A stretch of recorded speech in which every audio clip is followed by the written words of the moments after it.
mapagpalang araw po sa ating lahat. Ako si Calfred Quezon and this is my devotion for today, May 6. And ang topic po natin for today is nasa Great Tribulation ka ba ng ngayon or Great Tribulation. Ang ating scripture for today po is Matthew chapter 24 verse 21. Basahin ko po. 2 women will be grinding with a hand mill.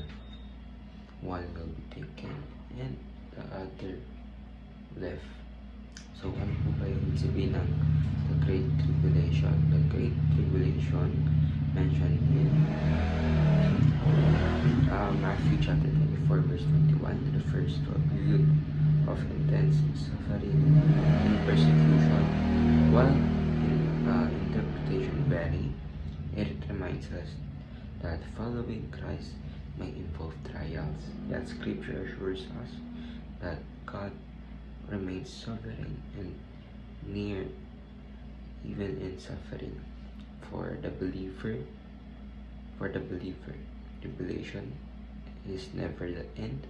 It is the stage on which God's faithfulness shines the brightest. So, ano po ba yung ibig sabihin yun? Ibig sabihin na yung tribulation po kasi is ito po yung mga or describe po nito na sa buhay po natin mga Kristiyano, marami pa rin tayong challenges na mararanasan kasi of course sa sinful po tayo na mundo na talagang ang nagpapatakbo ay mga sinful na tao. So that is why marami po sa atin na patuloy po lang challenge yung faith nila kasi of course marami pong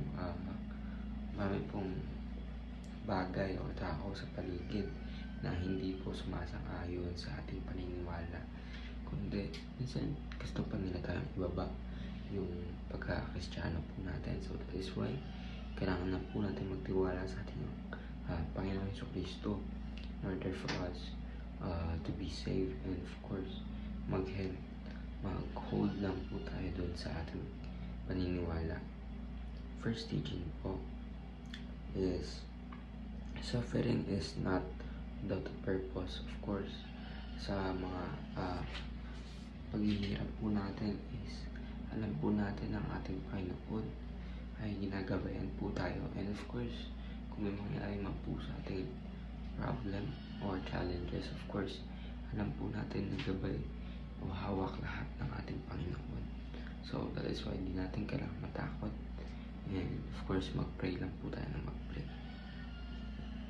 Second teaching po is suffering unites us with Christ, and third teaching is suffering achieves for us another love, glory. So ano po ba yung ibig sabihin? So ibig sabihin po na of course mas lumalakas pa po tayo sa every challenges po na nararanasan natin, kasama natin ang ating Panginoon, kasi of course nararanasan po natin or nalalaman natin na dito talaga yung ating Panginoon at hindi niya po tayo pinapabayaan. So that is why magtiwala lang po tayo sa ating Panginoon na siya po yung may hawak ng lahat, siya po yung gumawa ng lahat, and kontrolado niya po yung buong mundo.